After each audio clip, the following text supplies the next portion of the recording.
¿Qué tal? ¿Cómo están? Nos encontramos nuevamente en este espacio en que nos abrimos y nos damos el tiempo a otras conversaciones, pero conversaciones necesarias y pertinentes.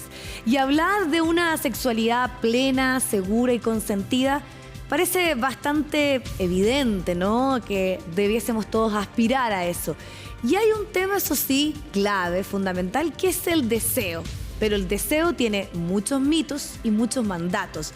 Eso es lo que explora Cecilia C., la licenciada, en su segundo libro, Deseo, con quien ya tenemos el contacto, la comunicación desde Buenos Aires. Cecilia, un gusto, muchísimas gracias por tu tiempo. Hola, ¿qué tal? ¿Cómo estás? Muy bien, Cecilia.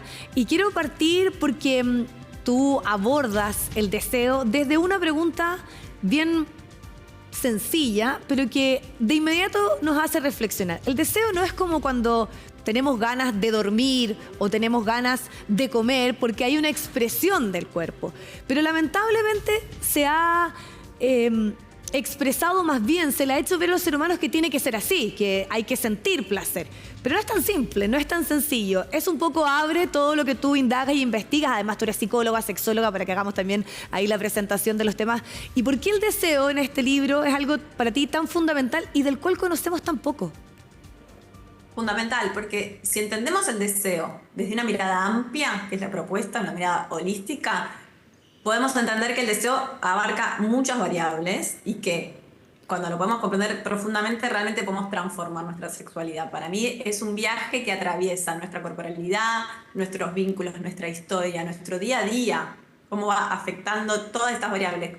Es muy distinto de pensarlo como una cuestión biológica interna, que esta famosa idea de que es una necesidad fisiológica básica que hay que saciar. Esto además trae un montón de conductas muy abusivas y problemáticas, y que no es así. Uno no lo podemos comparar con el hambre o con tomar agua o dormir, porque lo cierto es que si no tenemos deseo o no tenemos sexo, no va a pasar nada.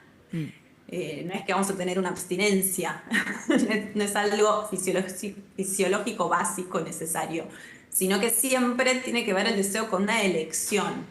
Esto a mí me parece súper importante, pensar en que yo lo tengo que poder decidir si quiero o no quiero, en libertad. Cecilia, y todos esos mitos que siempre han rondado en relación al deseo, ¿de dónde surgen y por qué todavía nos cuesta tanto hablar de sexualidad en pleno siglo XXI, con tantas formas distintas, pero existe mucho tabú y por lo mismo mucha presión? Y eso yo creo que se expresa precisamente en esta comprensión bien errática que hemos tenido de lo que significa el deseo o cómo debemos experimentarlo y sentirlo.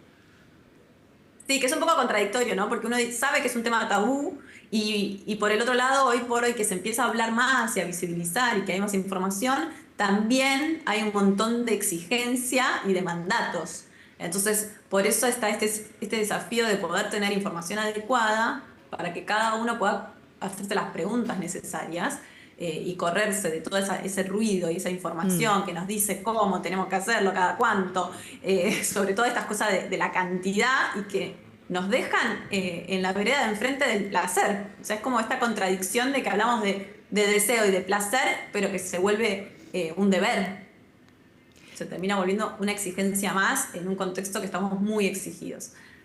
Y también que, bueno, si entendemos que no tiene que ver con una cuestión fisiológica y que no tiene, o sea, que hay una cuestión fisiológica, pero que no es solo físico y orgánico. Antes quizás se pensaba desde ese lado, no se hablaba, se creía que era algo que tenía que surgir naturalmente, que si hablamos de eso es porque hay un problema. Entonces todo eso nos aleja de poder operar sobre nuestra sexualidad, de tener herramientas que nos sirvan para entendernos.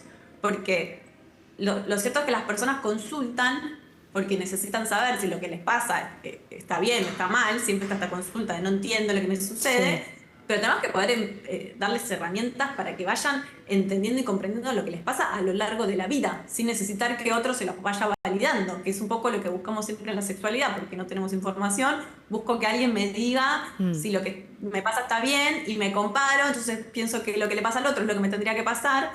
Y por eso el planteo de este libro es entender la variabilidad, que cada persona es diversa. Y ese recorrido propio lo tenemos que que ir pudiendo hacer con herramientas que nos, ok, esto que me pasa a mí es distinto a lo que te pasa a vos, pero igual está Exacto. bien, lo acepto, y es todo un camino eso. Sí, y en el fondo eso da cuenta de que no hay recetas mágicas y que muchas veces los modelos, e incluso también tú dices los fármacos, no es que uno tome una pastilla y se te active el deseo.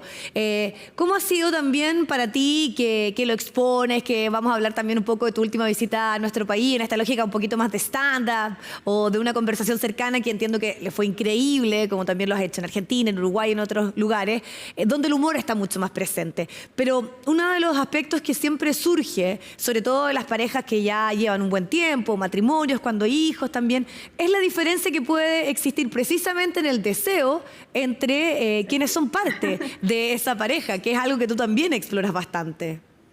Y esa es una de las consultas más frecuentes, Claro. donde una persona quiere determinada frecuencia sexual y la otra persona quiere otra frecuencia sexual. Y lo que sucede por este mandato y por esta creencia, este mito, de que el que más quiere, o sea, que el mito de que querer siempre es lo normal, ¿no? Está esta idea instalada. Por lo general lo que sucede en esas dinámicas es que la persona que más deseo espontáneo tiene o más propone es la que se pone en el lugar de saludable, ¿no? Y la otra persona que tiene por ahí un deseo que es o sea, reactivo, es decir, que es cuando me proponen, yo acepto y la paso bien, es la que está puesta por ahí en el lugar de problema o que tiene bajo deseo. Y lo cierto es que no hay una forma de desear correcta y una forma de desear incorrecta. Mientras nadie lastime a nadie y mientras haya consentimiento, no hay una manera saludable de desear. ¿Se entiende? No es que tengo que cumplir con determinada cantidad, determinada frecuencia. Digo, estos son cosas sociales que circulan, pero que no Sí. tienen ningún sentido, solo traen problemas y sentirnos que estamos rotos. Entonces, en estas dinámicas sí es importante poder que se realice la consulta en pareja, porque es una problemática o una dificultad que presentan ambos, no es que es un problema de uno, para ir entendiendo cómo cada uno de los miembros de la pareja funciona lo que yo llamo el esquema sexual. Sí. ¿Cómo lo construí? Porque hay personas que van a tener el deseo más disponible. Yo hablo del deseo como un estado de disponibilidad, es decir, que tan disponible está lo eróticamente relevante en mi espacio físico y mental. Y hay personas que por su historia, entre los 5 pensamientos diarios que tienen, uno va a ser sobre sexo y te lo van a expresar como que es muy importante y que se ocupan de eso y quieren que esté en su semana, en su agenda, en su día a día, está como muy disponible. Y hay otras personas que lo van a tener como más como debajo de otros Claro. intereses y otros pensamientos. Y no es que uno está bien, otro está mal. Bueno, iremos viendo si yo quiero tenerlo más disponible, qué es lo que me lo está obturando, o sea, qué tengo por encima. Porque lo cierto es que si yo estoy desconectada de mi sexualidad, porque estoy con un estrés muy alto, el problema no es que esté desconectada de mi sexualidad, sino El estrés, muy alto. claro. Claro. Entonces, es otra forma de entenderlo, ¿no?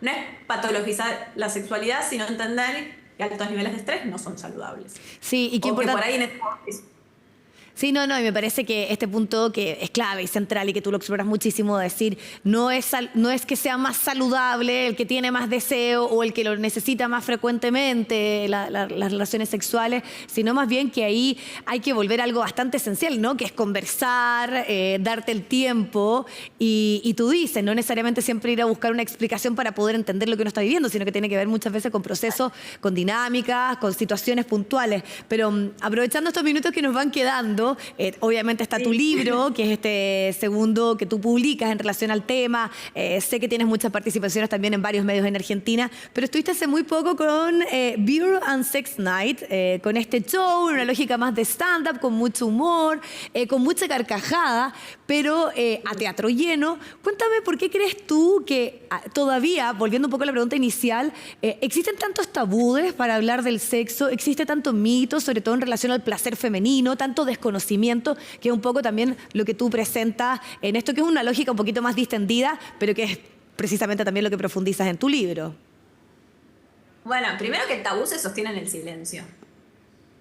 Y lo cierto es que recién en los últimos años la sexualidad es un tema de agenda mediática, pero recién en los últimos, o por lo menos con tanta frecuencia. Digo, y hoy por hoy estamos pidiendo educación sexual en las escuelas. Digo, de la mano del tabú viene el que no se habla, que no se educa, que no tenemos información, que da vergüenza, porque esto está muy asociado. También hay que tener en cuenta el contexto, nada, la religión, lo político, qué está permitido y qué no. Es como que la sexualidad abarca un montón de aristas que tienen que ver con decisiones y situaciones que vienen por encima de lo individual, digamos. Entonces, esto sostiene el silencio. Por eso está buenísimo que se pueda hacer un show donde la gente escuche de esto con humor, con respeto, sin caer en cosas vulgares, sin exponer a nadie. Y eso, para mí, es una instancia de aprendizaje en sí misma, de naturalización, de poder ver cómo otra persona habla del tema, porque lo que sucede es que no tenemos modelos, o sea, no hay información, no se habla y tampoco sabemos cómo nombrarlo. Entonces son instancias de aprendizaje en sí mismas. Me parecen muy valiosos esos espacios. Sí. Que recién en los años aparecen.